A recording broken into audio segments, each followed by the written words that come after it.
Dr. Soli. Dr. Foster. Hello. Hi, guys. Foster. Kelly. How are you? I'm okay. How are you? I'm good. Dr. Soli, how many times have you presented this week? This is my first. Yep, this is my first. So.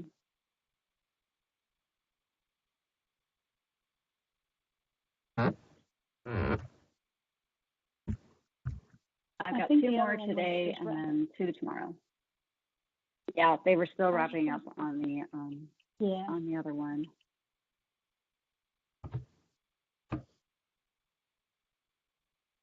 And Kelly, I wanted to tell you, I bought a new office, and I'm only going to send you one picture right now because you can't see the other painting, but I'm just going to send you a picture of my new office where you can see where one of the paintings hangs. Oh, awesome. I'd love to see that.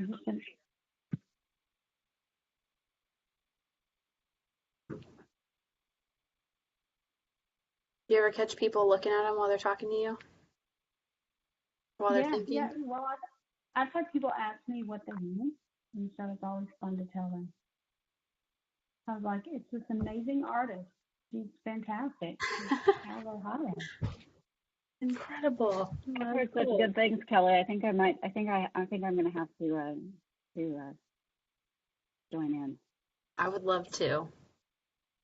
I already know what my next one is going to be, Kelly. Do you want to know? Yeah, I do. I'm actually going to have you paint me the 4 windows on 4 small canvases, and then I'm going to put them in my waiting room. Are you really? Yeah, I'm serious. I was going to tell you that after, but yeah. Oh, I love it. Just got the picture. It looks good there. That's a nice office. Thank you. I have to take a picture of where the other one hangs to show you. It's exciting. But yeah, I want the 4 windows. I want a painting called Johari, and I want 4 windows.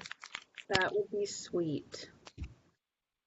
So, there's a lot to say. You should really about each you should go find like an old like window frame, like a habitat, like. Oh, cool. Yeah, like an antique window. Mm-hmm. That would be cool. Reclaimed wood or something. That would be so cool. Then I can hang it like a window on my wall. Tipping might be a little fun. I'll let you figure that out, Kelly. You have my wheels turning. Yep, that's what I want. I want Johari for my waiting room. I have Johari on the brain. That's great. Hi, everybody. Welcome. Good to see some of you here. Hello, all. I know Dr. Neelan's presentation was wrapping up, but went a couple minutes late with questions. So if you want to give it another maybe 3 minutes. Oh, yeah. 4 minutes, yeah. Yep, that's fine. Figured. I was in there for a little bit, then I was like, oh, I probably better get into mine. Can you see the presentation slide? Yes. Mm-hmm. Yep, everything looks great. Good, making sure.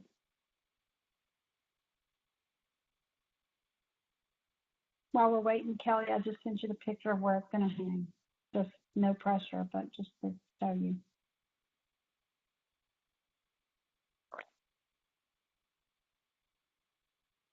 Excuse me.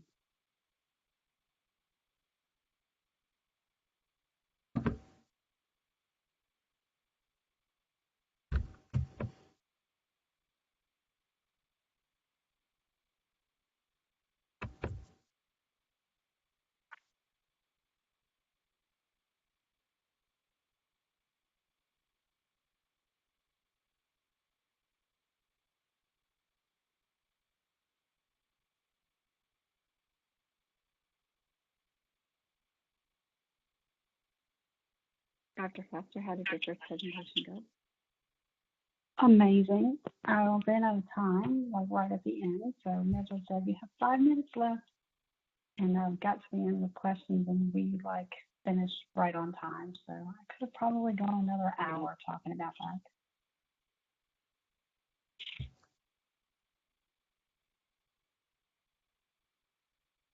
Maybe for the next virtual conference, we throw in some different kinds of maybe longer presentations, or I was even actually I offered Dr. Hudson today to see if she would like. I would be happy to co-chair with her. It's like, what if we did poster sessions? Like we could really do like some really cool stuff. It's been a great inaugural run though. It's been very, very I've enjoyed what I've done. Absolutely. It's been amazing.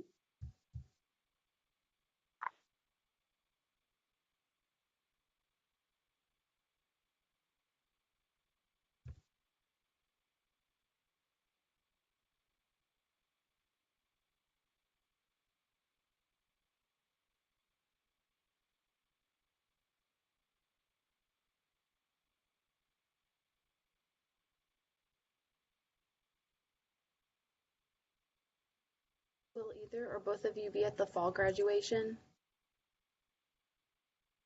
Hopefully. I know for sure that I will not be. I'm hoping my number gets pulled, but I get to go. Hmm?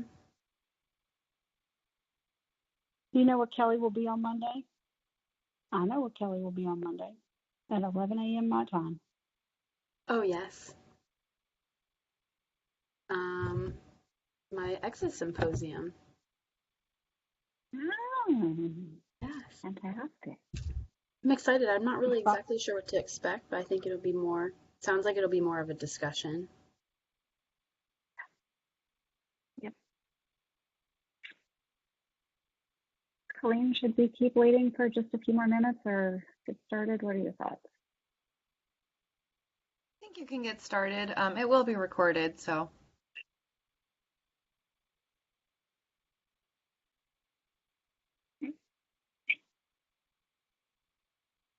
Great. Well, then I will kick us off. Welcome everyone to Self-Assessment, Looking Past the Window. I am one of the presenters along with Dr. Foster and one of our esteemed students, Kelly. And great to have everybody here. I don't know if Kelly or Dr. Foster, do either of you want to say anything? Thank you for being here. That's awesome. Yeah. Thank you for being here. Yep. Thank you for choosing us. I know we have quite a few of us in here. Normally I would like to go around and say, so what prompted you to choose this one? But maybe we can talk about that at the end when we have. Or maybe we talk about it throughout. But maybe we do. Maybe we do. All right.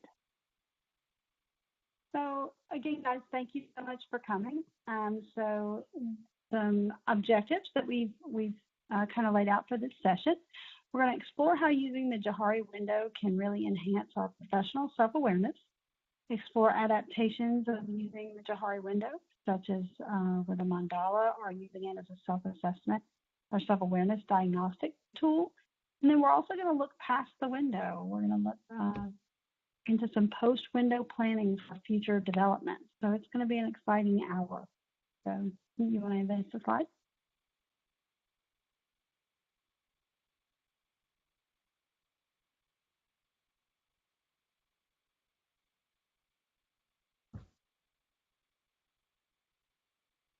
Okay, so the Johari window is a psychological tool for understanding, and it can be used for training.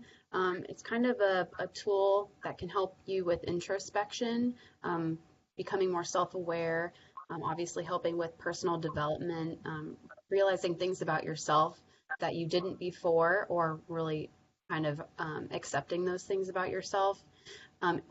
By discovering this, this can help with your communication skills and your interpersonal relationships. Also, when you're joining with a group or you're interacting with others, this can help the dynamic of that group if you're more aware about your tendencies and the positive aspects about yourself. Again, other group dynamics would be in a team or in intergroup relationships. So this is really just, while this list sounds kind of technical and practical, the Johari window is really kind of an understanding of who you are and what you can offer in other contexts.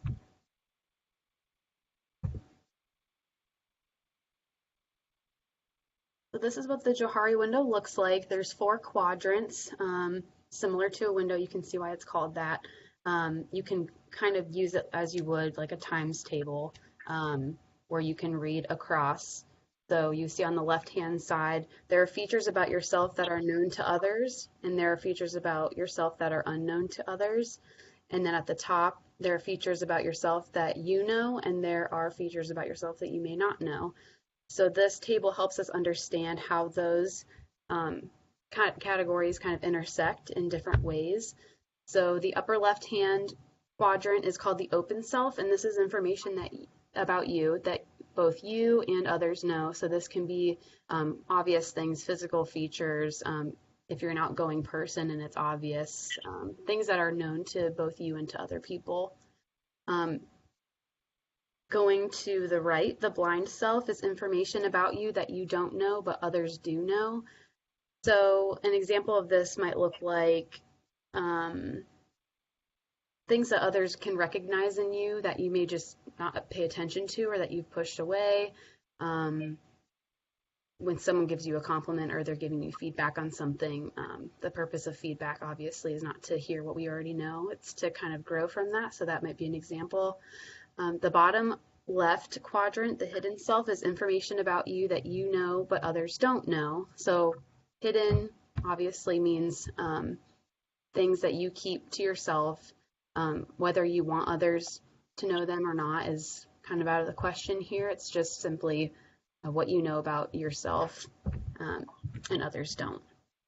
And then finally, the unknown self to the right bottom is information about you that neither you nor others know. So this can be kind of an abstract quadrant, because if you don't know, you don't know. And if others don't know, they don't know. So it's kind of meant to be an encouraging part of the window where there's opportunity in that quadrant. Before we move to the next slide, I just wanted to throw one thing in, and forgive me, Kelly, I'm not trying to interfere here, but in the, when we look at this graphic, it looks so nice and neat and tidy, right? It's all of the boxes are equilateral.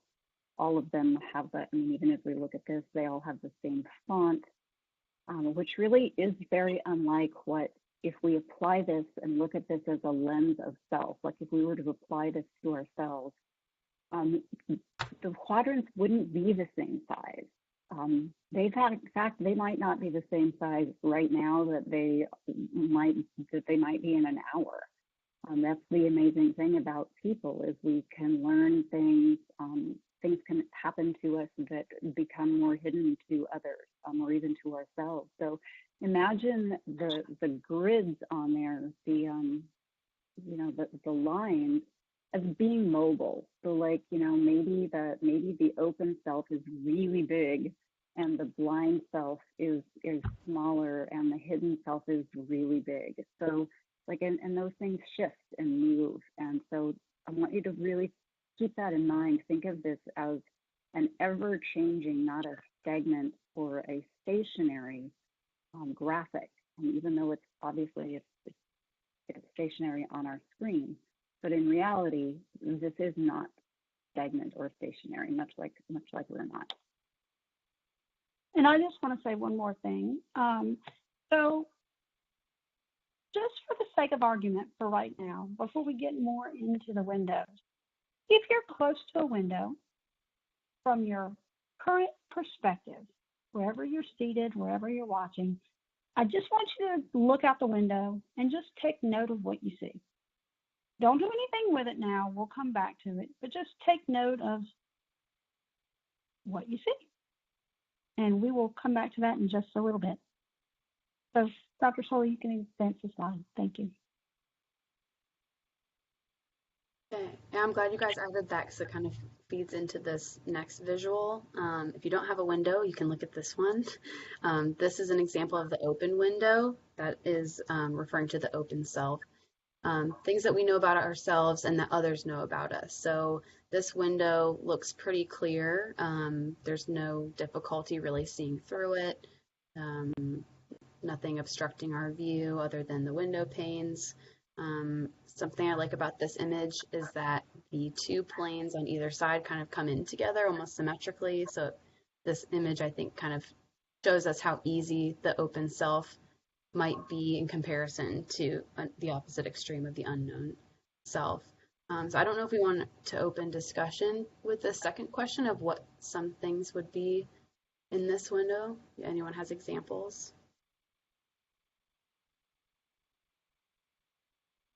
So for me, Kelly, one of the things I think about my open window are all the qualifiers to me: counselor, mother, all of the things that are readily known and available that I'm always willing to share with people.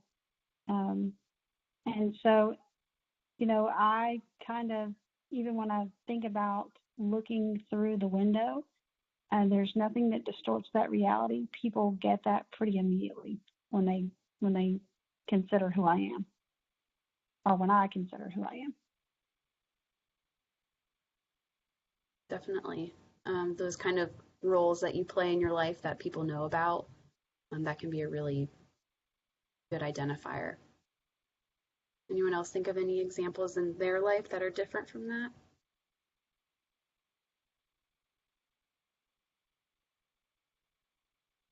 Hi, this is Dr. Crowley. I'd say probably one of the biggest ones is my areas of interest, things that I'm passionate about, things that I advocate for.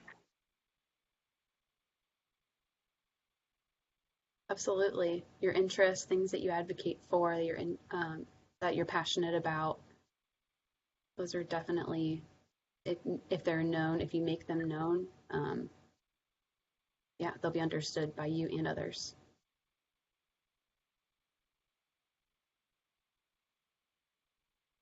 Anybody else want to add anything else to the open window before we move on?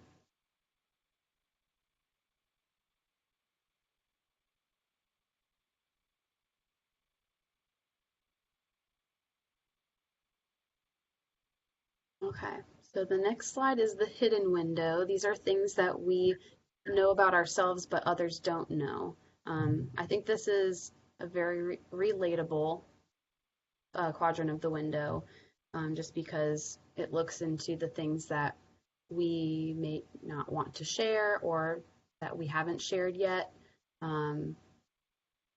just depending on the situation. And when we open this window to share something about ourselves, we invite others in. So there's kind of a trust factor there, and it might also involve a risk factor, depending on what opening up looks like, opening up the hidden part of the window looks like.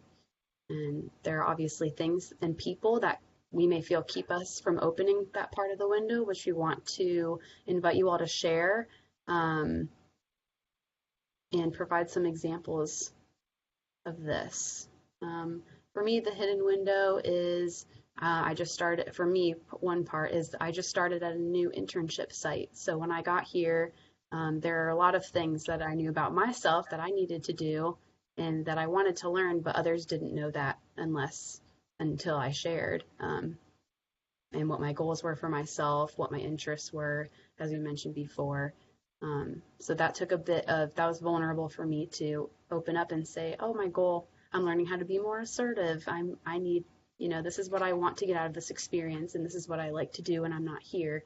And that helped open that part of the hidden window, but it wasn't easy for me. So does anybody Kelly, else?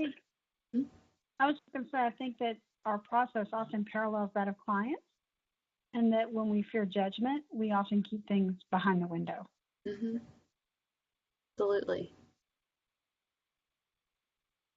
And I think Kelly also brought up another point that she's, think that this also can really flow back to sort of just our personalities. Like some people are naturally just more quiet and thoughtful, but that doesn't mean that they're not willing to share. It just means that they don't do it as voluminously as others may, which again I think provides an interesting window perspective on some of our clients who might not be as open in the beginning. Mm-hmm. Yeah, if you look at the characteristics or the qualities of the window in the picture on the slide, you can see it's not as clear. It looks, I don't know, has a little more, I don't know, flavor to it. I can't think of the word. It has a little more character, and that could go with, I'm trying to put it into words. It's just not as clear. And by being hidden, we're not able to spell that out as clearly. Did someone say something? I was just thinking, when I look at that window, I think about an old house with lots of secrets. If you happen upon an old house and you just go to look in the window, you can't see it for whatever reason, whether it be the age of the house, lack of care, whatever, how long it's been holding on to its current position. It really is difficult to see inside the windows. That's what I think about when I see this window. But the word that comes up for me is that clouded view is really intentional. So it's intentionally cloudy, what comes up for me.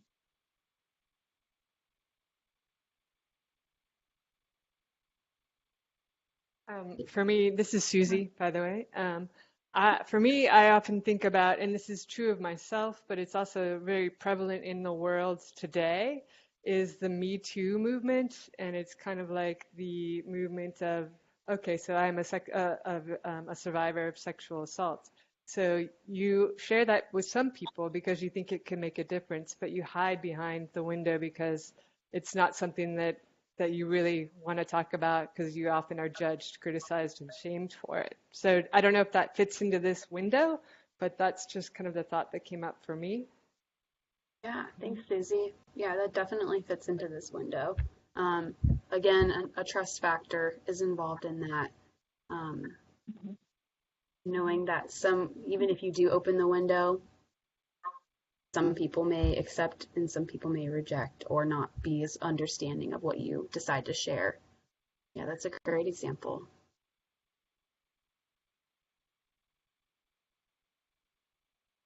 And Kelly, the last thing I want to say about this window is I think about it in terms of working with clients. And I absolutely have a hidden window with clients because there are things that are not appropriate to share behind the window. So that's the other piece that comes up for me is not only is it intentional, but it's conditional. It's conditional upon who I'm encountering. Yes, absolutely. I think that's a really apt point as well, Dr. Foster. And I was wondering if anybody else is going to sort of chime in on this, but I actually kind of want to take it back to what Susie said, that it also fits in with, the who. And I also think that part of this hidden window, and it's interesting to view this through the lens of right now, as compared to how I might have perceived this 3 years ago. I think sometimes the hidden window serves the purpose of safety. Sometimes it's simply not safe to let people know some things about us. And so Dr. Foster's talk of intentionality, there are certain circles in which I am willing to talk a lot about a lot of topics, and there are certain circles in which you could not drag it out of me with a herd of wild horses. My belief doesn't change. It's simply my trust that it's also comfort, and in some circles it can be, physical, emotional, mental safety. And so I think of that dynamic and how that makes sense and what their experiences of sharing parts of their window may also have been in previous contacts, especially with counselors. It's helpful to look at as well. Yeah, and to piggyback on that just a little bit, as a paramedic, I believe I spent most of my life here in the hidden window. almost everything I see and do, especially with the FBI, it has to stay there. I'm not allowed to talk about it. So I feel like 20 years of my life, that's where I've been. And so it's been hard for me to, even though I'm gregarious and I'm out there and I'm outgoing, I've been forced into that window, and not by wishes or wants, but out of the hidden window necessity. is circumstantial, right? It was necessary. Sometimes it's circumstantial. Mm-hmm. Yeah. Absolutely. So the next one we're going to talk about is the blind window, which is really a tricky one because, you know, like Kelly had alluded to earlier, when we don't know, and we don't know what we don't know. So it's kind of a tricky window. You know, for our window here, we've got a window that's barred. It's barred with, you know, barred with grates, and it looks like there's black on the wall. It looks like this picture kind of fascinates me in a way because it also looks like there might be, you know, do you guys ever do those like crayon drawings where you put down colors and then you put black over the top of it and then you like scratched it and like the colors came through a little bit, but you couldn't really tell what it was? That's kind of what this window reminds me of a little bit. And I guess because I really ground a lot, I mean, I do tend to ground a lot in like Jungian thinking. There's a part of me that goes, you know, how blind is blind? And so that sort of that analogy of like, there's sometimes there's like pieces there that I feel like I know, but I'm not able to necessarily put my hands around or sometimes put words to in a given moment. So I'm curious, I could give some examples myself, but I'm curious of tell me what you don't know about yourselves. But like, can some of you think of like what keeps this window active within us? And what are some examples of maybe things that have maybe shifted for you out of this window, or that you imagine might be there in that window?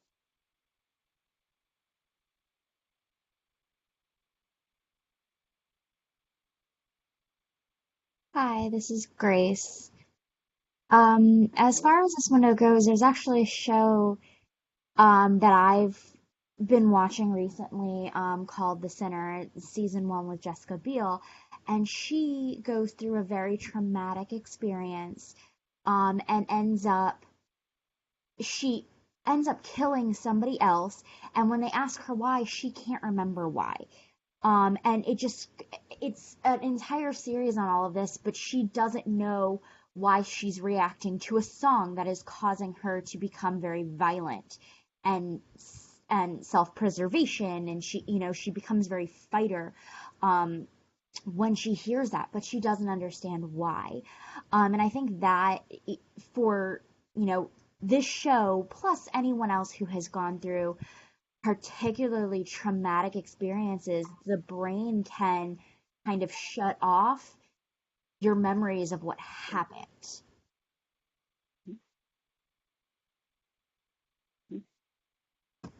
Absolutely. That's a great example, Grace. Thank you. Trauma trauma has a significant impact on us.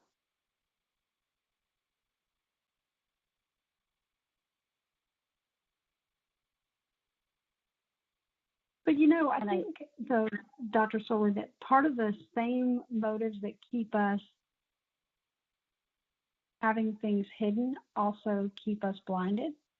So for me, the same things that come up are vulnerability, safety, trust, some of those same things, because sometimes we don't want to open the window because it's a safety thing, or it's a vulnerability thing, or it's really, we're tasking ourselves with leaning in and taking a huge risk by opening the window.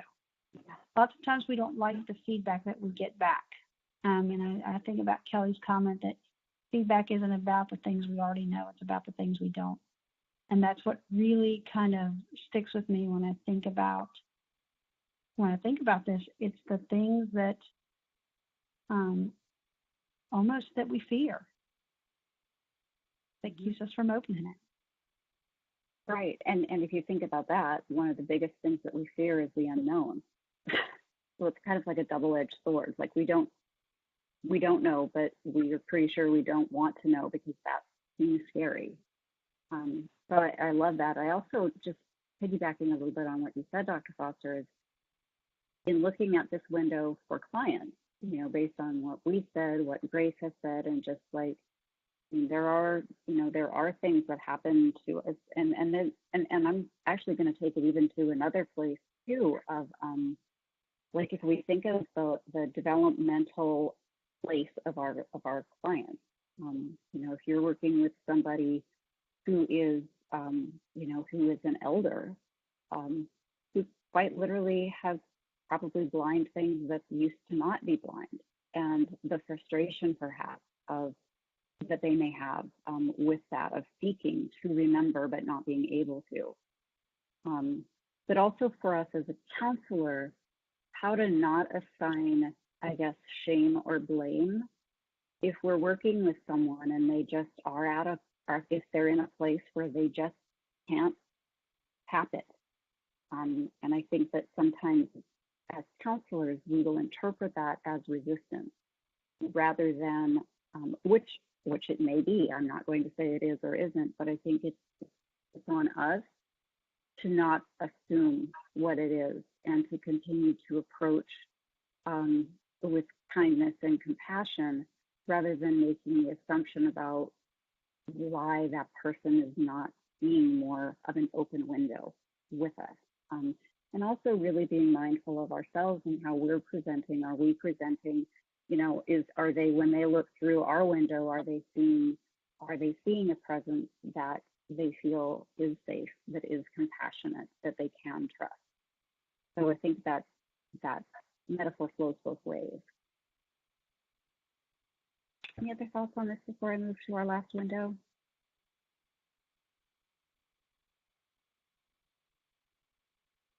So these are things that we don't know and you don't know either.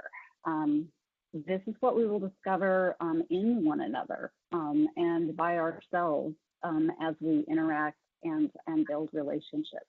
You know, it's life is, you know, that it's very old adage, but you know, the fact that life is a journey, and we are the sum total of our lived experiences. And my lived experiences today are going to give me discoveries, and in fact have already given me discoveries that brought some things that were previously unknown into a different window for me. And approaching those, I think, with appreciation. I don't know. I find that to be fascinating. And you know, here our picture is, you know, it's there and it's out there. But you know, we don't necessarily know what it is. We don't know what's beyond those trees. We may have a story about what's beyond the trees, but we don't necessarily know. So, any thoughts from anyone on the unknown window? Dr. I'll Soli? just say that trees are unique. Trees don't look the same to everybody, and if depending on your perspective, and if you shifted your perspective, that tree looks different if you look through the left pane than the right pane. Trees are unique, just like people, and so when I think about the unknown window, it's the relationship window to me. It's the fact that everybody gets to come to the table and be an expert on their own life. So that's kind of what comes up for me.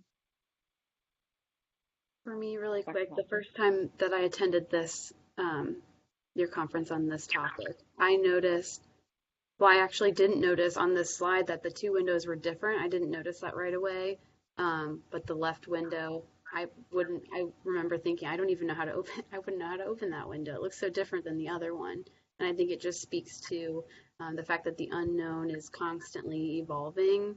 There are going to be parts of us and parts of other people that change, so that the unknown, even if we don't know it, it's still changing, if that makes sense. That was what was brought to mind for me.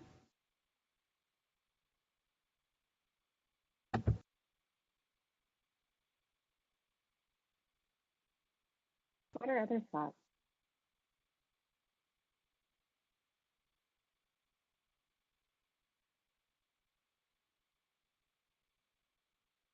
I think that this is the hardest one to sometimes receive feedback on.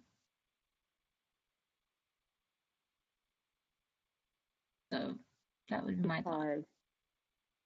Because Because it's not only unknown, it's also things that we choose not to know. mm, There's certain things that as I've, had more life experiences, I've looked back on and realized that there were things going on that I couldn't see for whatever reason. Like I grew up in a predominantly African American community, and the whole time I was growing up, I was called Miss Lorianne. But my best friend, who was African American, was called Carolyn. And we never realized that distinction until we both had gone away for college, left that community. Then we looked back on that community and we began to see all of these unwritten rules that were constantly being implemented that were just the water that we were in, but that we weren't aware of. So that's the only example I can think of, Lori. I don't know if that helps. no, that's a great example. And I think that with the with the unknown window too, and it actually this is a great funny. Dr. Foster and I were talking about this presentation a little while ago when we were I was telling her I was looking out we were talking about windows, and there's a outside of my door there's what could be a window, but it's actually just a screen. And I think that screen still impacts our view, but that screen is like our perception, and sometimes we see things, and sometimes the screen is it really blurs what our perception is, and sometimes we don't even know that until we're on the other side of the screen, and can look back at it and go, oh my goodness, look at how different this looks, and all there was between me and this was the screen. And that can be lived history, it can be family dynamics, it can be any 1,000 different things. So and again, I think that ranging this back to being the counselor, recognizing that our unknown window does not mean that it's not real, whatever it is. Just really remaining, I think, very humble with our own process and our own journey, that just because we don't know something and we don't even see or know something about ourselves or the client, that doesn't make us wrong or bad. It just makes us where we are in our journey in the moment. And when, much like you said, Dr. L.A., when it's that self-reflective piece and that self-awareness piece that allows us to go backwards and say, this is where this fits in now. It's moved to a different place for me. So if we only had a certain amount of space, how much dedicated space does each window have? If you were only given the window that I asked you to look out of when we first started the presentation, and that was your self-awareness space, how much space in your current life would each window be taking up? And Therese, I think you gave a brilliant example of there are some things in our experiences that require or task us to have to live in a certain space. But as we move into this space of being counselors, or as we are professionals and we're moving to a different space, how much space does all of this hold for us? I think it goes back to Dr.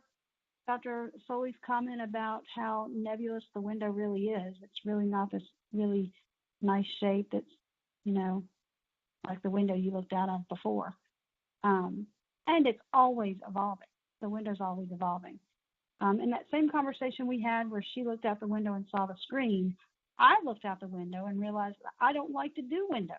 My windows had spots at the bottom. And then I thought to myself, how profound and ironic that I'm trying to view life from a dirty window. And so what is it about the window? Why do I have the dirty window? Beyond just the fact that I despise doing windows, what is it about the window? So I challenge you guys to think about that. Where are you with your window? Anybody want to share?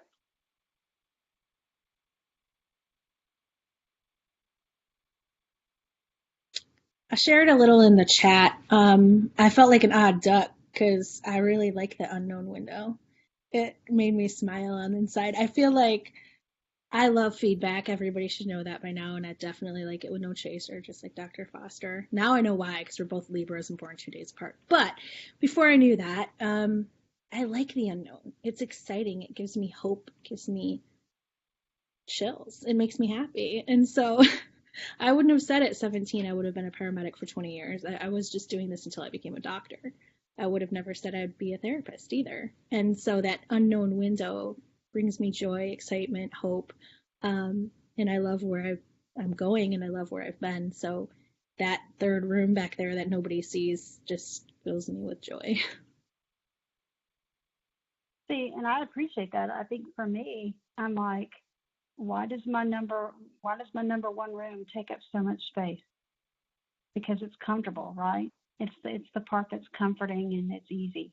The rest require a lot. I mean, even one might not be quite as easy for some people as it is for others, but for me, one is the easiest. And so it's kind of my default window.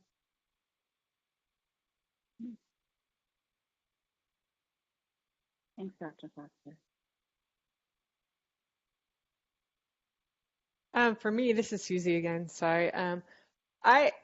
It's a good question. I see myself in all the windows, and sometimes I like being in the hidden self window because, I kind of like it's surprising people. I don't really want people to know that certain things about me because, nobody really needs to know that much about me, in my opinion. So, it's kind of surprising them with the unexpected is often something that I find, I don't know, something that I really am akin to, I guess, for lack of better verbiage. And I think the unknown self is also something that I'm really embracing now because you never know what window you're walking out in every single day. It's exciting sometimes, and sometimes it's really dirty. So you just never know what you're going to hit, and it's never going to go as planned. And I think that that's a great way to kind of take on the counseling practice role, or for me anyway, that's kind of how I choose to look at it, that it's never going to go the way you may have anticipated it to go. I was kind of along the lines with Susie. I have to say that I was just thinking that my windows get really smudged sometimes with lots of stuff. And so, sometimes I feel like I'm having to just clean so I can see again. Yeah. How many great analogies. It is a great analogy. I can almost see myself just undoing just enough of the smudge to see out and not let others see back in. It's fascinating. Either that, or I kind of see myself sometimes too. Like it's almost like I'm looking at my window is the window of the car when it's really, really humid, and I wipe it to smudge it off, and then it's just back. It's like, wait, I really do want to see, and it's and then things just kind of keep coming. So, wow, we could. This is just great stuff, which I think as we continue to talk about this, and our hope is too, I know we're spending a lot of time on discussion and just like kind of talking this through, but this is really an amazing tool to use with clients, with ourselves, and just to look at it through a very different lens of like, oh, well, this is just this, group dynamic tool that, helps us understand things. It's been around for such a long time. I'm going to move on to the next slide. Okay, so similar to the window, we had the diagram of the window. If you're visual like me, you'll appreciate this part. All of you, I'm sure, are familiar with mandalas. Mandala-ing, using mandalas, especially with clients, is another great visual tool to help clients explore themselves and to kind of engage in discussion and introspection about what they know, what they don't know, and why all those things matter. So creating a mandala first of all means circle in Sanskrit. It's usually used as a healing tool in a lot of Asian cultures. And you can see in the center that there's usually some kind of circle or point where the design begins. It's created at the center, and then each layer or ring, or however you want to look at it, is created one by one. The process is usually very long. They're pretty intricate in those cultures, but here's an example of one that's probably a little more feasible with clients if you have coloring sheets. We have some resources here for you guys to use if you're interested in doing this with clients. But I want to talk a little about the creation of mandalas, or even if you're just coloring one, just the process of doing that. Where will the client start? We talked about this in our last discussion about mandalas. We talked about starting in the middle. Is there a right place to start? Some people might start on the outer ring. And what does that say about where we are in the moment?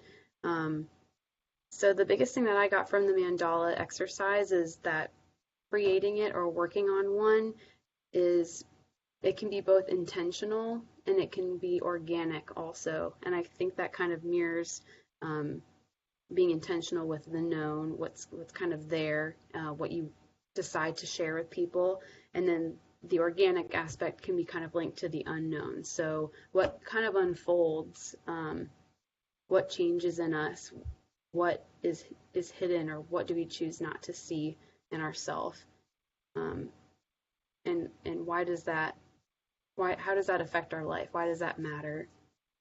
So this page we have, I forget what the self-assessment diagnostic was that we looked at, but if one of you want to remind me what that was. Dr. Sure, I Foster, will. can you remind us what that is? I forget too, Kelly. I absolutely will. If you go to that, link, there is a Johari Window self-diagnostic that you can take. There are actually pieces of it that you can give to others if you're ready. But again, the use of the Johari Window, especially with others, is a very powerful thing. Be prepared that you might learn things about yourself, as we've talked about all session, that you're either ready or not ready to hear. And so I challenge you to think about where you are in your space before you choose to use the diagnostic and give it to other people to provide you feedback. Certainly, if you feel comfortable, do so. And if you don't, there are pieces that you can do by yourself. Thanks, Dr. Foster. And that kind of takes us into our final slide. And I think that the caveat that Dr. Foster just shared with you, which is knowing when you're ready, knowing when you're able, it actually kind of floats back to the window itself, right? Like, I just may not be ready to look at my blind spots today because I'm feeling too vulnerable today. I'm actually not, but if I were, it's okay to sit in that and own that and look at, okay, so what might I want to do to remove that? But I think using this tool and like the mandalas, I think it always has to be very mindful when we're using it, both with ourselves, clinicians, when we're using it with clients. And also possibly, and there are a lot of supervisors on this call right now, use this in supervision. For those of you who are in supervision right now, imagine how this might be from a supervisory standpoint and what you might learn about yourself. And then taking it even a step further would be to look at how then you might use it with clients. But as supervisors, this might be a way, particularly with supervisees who are struggling with some concepts or with struggling with some maybe they are having a difficult time accepting feedback. And so what might be the opportunities to use something like this with your supervisees to just open up the conversation around the different perspectives and the different parts of self in a way that is non-confrontive and non-combative, but rather just presenting it through a different lens, which, as we know, often when we present things and when we look at things from different perspectives, sort of like me stepping outside of that screen, it's like, oh, very different, as Dr. Alay also alluded to a little bit earlier. Using this with clients, and again, being very mindful about that and intentional and checking it out with them. Probably not providing them with that assessment tool because we all know sometimes people they feel like it's really safe behind the screen here, but that isn't necessarily true. From the perspective of for faculty or work groups, to use this as a faculty or a work group development activity. And also for students, even to just as you're, an awareness builder for yourself, an awareness builder if some of you may end up actually doing teaching yourself, or to use it with students as well. So we know that this was a very short presentation about the Johari window, but we are hopeful that, that you have learned something. Does anybody have any other thoughts on this, or just any other thoughts on any of anything that we have talked about today? Commentary, thoughts, appreciation, gratitudes. I'm trying to be mindful of the time. I think I'm supposed to end in 2 minutes. I realize I didn't leave a lot of time for discussion. We did start a little bit late, so.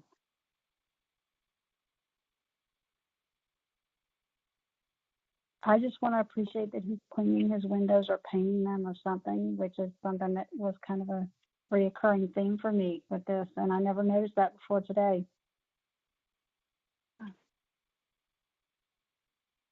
The art of the window.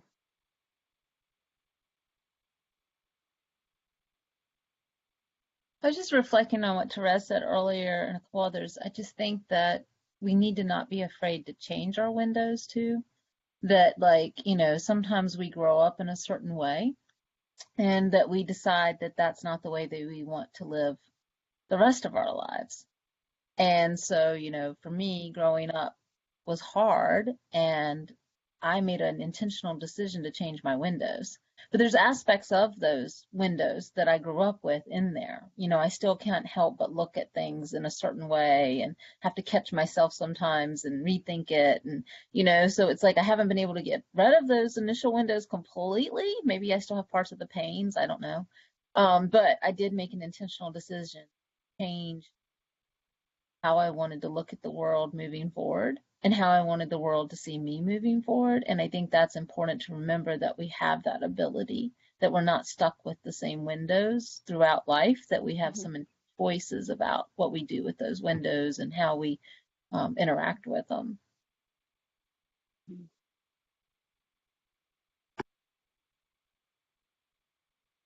I love this exercise. I love this exercise. I feel like this should be incorporated into our assessment course. I want to do this for my video. I feel like I've learned a lot about other people, and you can understand more about each personality trait just by talking about this window. It's so in depth. It looks simple. You think it's simple, but we've talked for 50 minutes on it, and I feel like we've barely touched the surface.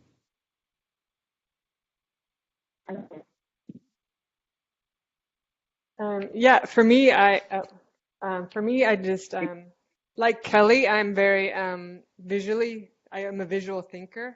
So to me, this really just like hits home, and all of a sudden, I'm like becoming aware of all these analogies of windows, of doors, of trees. It's like all of a sudden, I feel like I've just become overwhelmed with imagery. It's great though. I love it.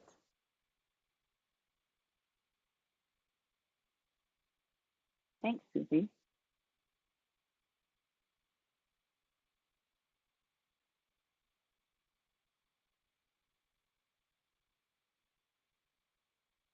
Dr. Foster just said she lost audio, so I'm not sure if that means she lost her audio or if now you can't hear me. Can anybody hear me? I can hear you. We can hear you. You're good. Okay. I think Dr. Foster might have lost audio, so I believe, does anyone else have anything that they wanted to share, to contribute? I want to be mindful of your time and let you take a quick break before you head into your next session, if that is where you're going.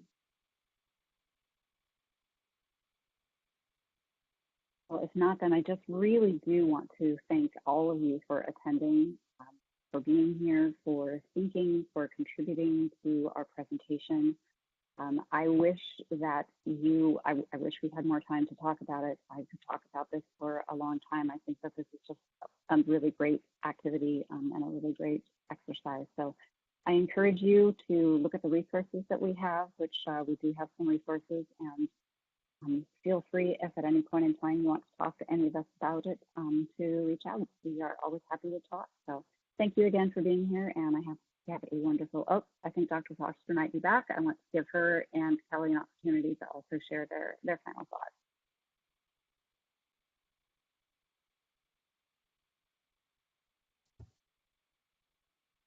will go ahead and just say thank you guys for attending. Dr. Soli and Foster, thank you for letting me join you. Speaks to my visual learning side. It's exciting to find a tool like that is so visually experiential that you can apply to the counseling profession, and I'm glad that other people were surprised to see the value in that, and they can use it now too.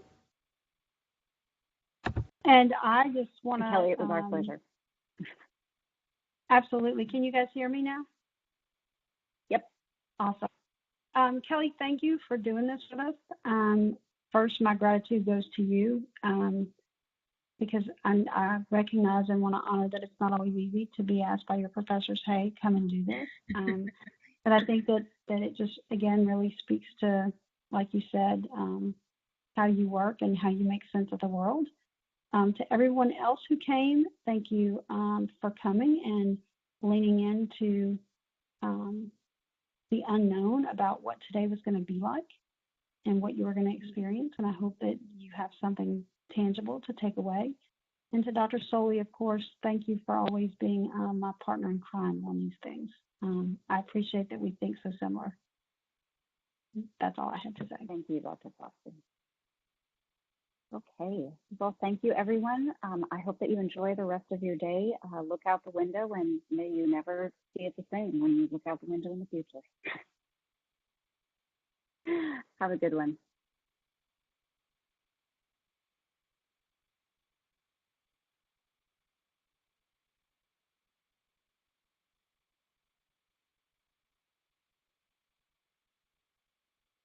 Hi, gorgeous. Are you excited? It was so nice to see you both today, by the way. I'm just popping in because I'm going to be on the phone most of the time because I got to go pick up my older child. But I love seeing your faces. It's so nice. How are you? You look great. Thank you. Thank you. You look healthy and happy. How was your last surgery? It's going well. Look. Ah, you're wearing the bracelet I got you. I'm charmed. Yeah, exactly. I'm so charmed. Yep. So, all right. I did not give those out to everyone.